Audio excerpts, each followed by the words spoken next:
দাঁড়ান ভিডিওটা টান দিয়েন না, কি কয় দেখেন, শোনেন। ওমর রাদিয়াল্লাহু আনহু চার খলিফার এক খলিফা, আমার নেতা শহীদ প্রেসিডেন্ট জিয়া রহমান চার খলিফার মতো একজন, আমার নেতা তারেক রহমান, হযরত আলী রাদিয়াল্লাহু আনহু, আমার নেতা মা ফাতেমা বেগম খালেদা জিয়া।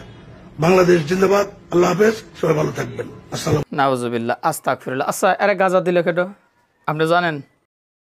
জানি না। কি আপনি জানেন কে গাঁজা দিছে? জানি না। হুর মিয়া, কেউ জানে না, তাহলে এরা গাঁজাটা দিল কেটা? জানি না বড় মালিক। আচ্ছা, ভালো কথা, গাঁজা দিছে, ভালো কথা। এই উদাবাসী ডেট ফেল গাঁজা দিবে কইছে কেটো? তোর তাজা গাঁজা গাছ থেকে তুলে এনে দিলেও তো ঠিকঠাক মতো কথা বলবে পারতো। কি একটা অবস্থা কোন তো।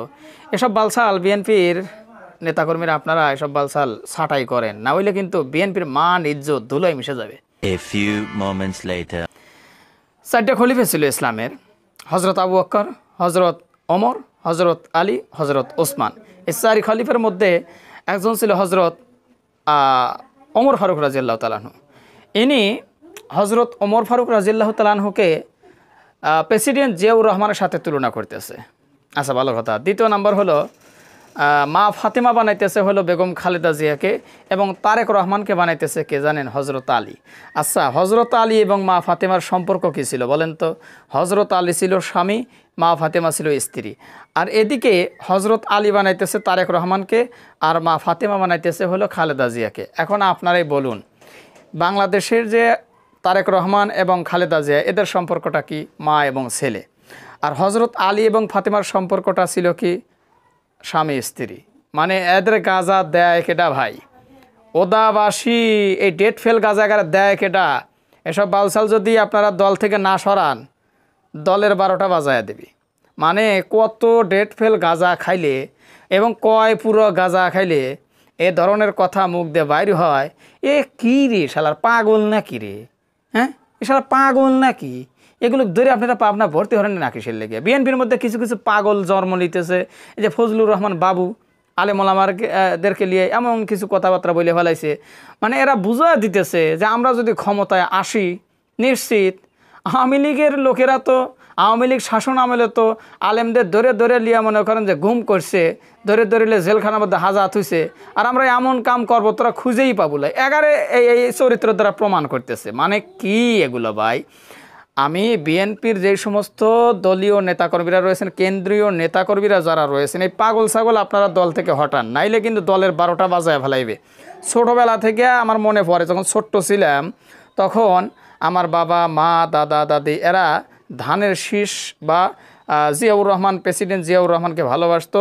তারই আদর্শে বা ছোটোবেলা থেকে এক কথা বলতে গেলে ধানের শীষ এই খাতা কলমে আঁকাইতাম, তারপরে এই ধানের শীষ নিয়ে নিয়ে মিছিল করতাম, এটা মনে পড়ে। হ্যাঁ, মানে বিএনপির প্রতি একটা সুধারণা, ভালো একটা ধারণা ছিল। কিন্তু এই পাগল ছাগল ইদানিং যে বিএনপির ভিতরে এত পাগল ছাগল ঢুকে গেছে, মানে এগারে পাবনা পাগলাগারতের মধ্যে যদি মনে করেন আপনারা ভর্তি করেন, পাবনা পাগলাগারও তালারাও ফেরত দিবে যে না ভাই, এখানে তো পাগল ভর্তি হয়, এখানে তো গাঁজাখোর ভর্তি হয় না, এখানে তো গাঁজাখোর আমরা ভর্তি করি না। ভাই দেখেন, আওয়ামী লীগ এক সময় শেখ হাসিনাকে বলছিল যে হজরত শেখ হাসিনা, মানে শেখ হাসিনা পাঁচ আটতে যায়া এমন এমন কিছু উপাধি মনে করেন যে হাসিনার নামে দিছিল, যেগুলো মাইনে নিতে কষ্ট হয়। কিছু আলেমোলারাও মনে করেন যে হাসিনাকে একটু বাঁশ দেওয়ার লেগে, বাঁশ তো না ভাই, একটু হাঁস দেওয়ার লেগে, একটু পাম দেওয়ার লেগে, একটু ফুলানের লেগে শেখ হাসিনাকে দুনিয়াতে জান্নাতি নারী হিসাবে ঘোষণা করছিল। অনেকে আবার শেখ মুজিবুর রহমানকে নবীর সাথে তুলনা করছিল। এখন বিএনপির এই নেতারাও যদি এভাবে এগুলো শুরু করে, ভাই জানি না এই ব্যক্তিটির বাড়ি কোন জায়গায়, তবে যদি আপনারা কেউ খোঁজখবর পায় থাকেন আর যেই এলাকার এই ব্যক্তি, ওই এলাকার মানুষ যদি আজকে ভিডিওটা দেখেন, তাহলে দয়া করে ওই বেচারাকে ধরে নিয়ে একটু পাবনা পাগলাগারোতে মনে করেন যে গরুর গোসর দেওয়া দড়ি গলায় বাইদে টাইনিয়া লিয়ে আর পাবনা পাগলাগারোতে ভর্তি করে দিন। ও যেভাবে ইসলাম নিয়ে উল্টাপাল্টা বলা শুরু করছে ওর নেতা নেত্রী পাও চাটার জন্য, তাতে আগামী ভবিষ্যতে ও নিশ্চিত মনে করেন যে পাগলাগারতের জন্য 1 নাম্বার রোগী।